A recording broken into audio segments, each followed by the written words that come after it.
eu comecei a ter o que hoje alguns especialistas na área da medicina chamam de síndrome de burnout, que é a síndrome do esgotamento profissional, né? Mas aliado a isso, uma crise interna minha, porque eu me formei em teologia, mas eu não era pastor.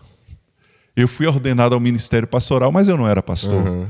Não é? De fato. O que estava acontecendo, né? O que estava acontecendo? Por que eu ainda não sou pastor? Justamente. Então, eu estava ali na Igreja Batista Sinai, eu pregava, auxiliava, né, o pastor Paulo Lino, o pastor Décio Amorim Pimentel, que era o co-pastor do pastor Paulo Lino na época. Hoje, pastor Décio está à frente do projeto Metanoia. É um camarada que, se tiver a oportunidade de trazer para conversar com ele, vai ser muito enriquecedor. Vamos tentar, né, a experiência dele para a gente.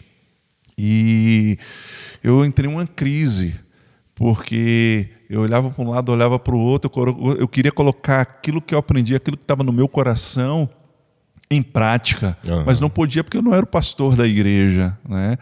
Então, foi quando surgiu a oportunidade de caminhar como pastor interino de uma igreja no interior, a primeira igreja batista em Conceição do Jacuípe.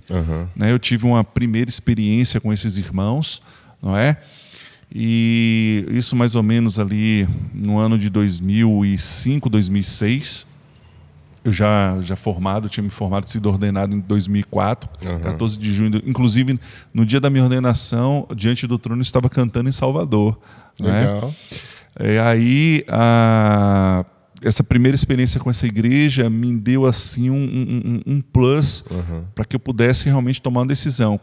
Mas naquele primeiro período, quando eu senti que a igreja iria me convidar, eu não me senti ainda preparado, eu tive medo, eu não tive a convicção que... Mesmo com a vontade... Mesmo com a vontade. De exercer e de trabalhar, de fazer. Isso mesmo. Ainda teve aquele receio, né? Justamente, porque era um passo muito importante para a minha vida. Era um passo que ia modificar completamente a minha vida. Sim. Né? A minha vida, a vida da minha família, quando eu digo família, minha esposa, né?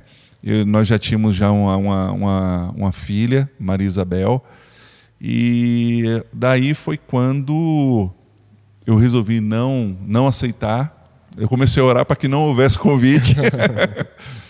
E daí então fui orando, fomos orando cada vez mais, e num convite que a igreja nos fez para que pudéssemos pregar num retiro da igreja, né?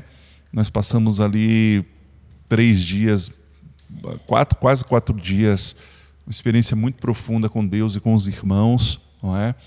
Eu senti um amor muito grande pelos irmãos, e eu acho que a recíproca tinha sido verdadeira naquele momento.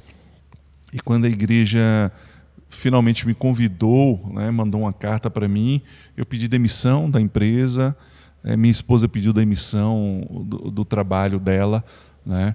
Nós tínhamos juntos, nós tínhamos um salário em torno de R$8.000. É uma decisão difícil, hein? Passamos a ter um salário de R$1.500 no primeiro momento. Depois a igreja, com um tempinho, aumentou meu salário para R$2.000. Né? E mesmo assim ainda era uma dificuldade, porque você está num estilo de vida, né, com um orçamento, e aí você abaixa aquilo para algo assim, realmente é muito menor. E essa adaptação deve ser muito difícil, né? Eu não posso falar porque eu não vivi isso ainda, mas eu imagino que seja muito difícil. Na realidade, nós deixamos nós nos privamos de algumas situações para que pudéssemos viver o evangelho, né? De uma maneira mais, não vou dizer profunda, mas uma maneira que nós optamos por aquilo. Né? Nós optamos em sair desse patamar para que pudéssemos estar ali com a igreja. Era aquilo que queríamos, que junto queríamos, né? Óbvio que passamos por certas provações, não é? Porque, como você mesmo disse, foi uma readaptação, uma reestruturação em todos os sentidos. Mas não foi assim, se você me perguntasse hoje, pastor, se eu faria isso novamente, eu faria.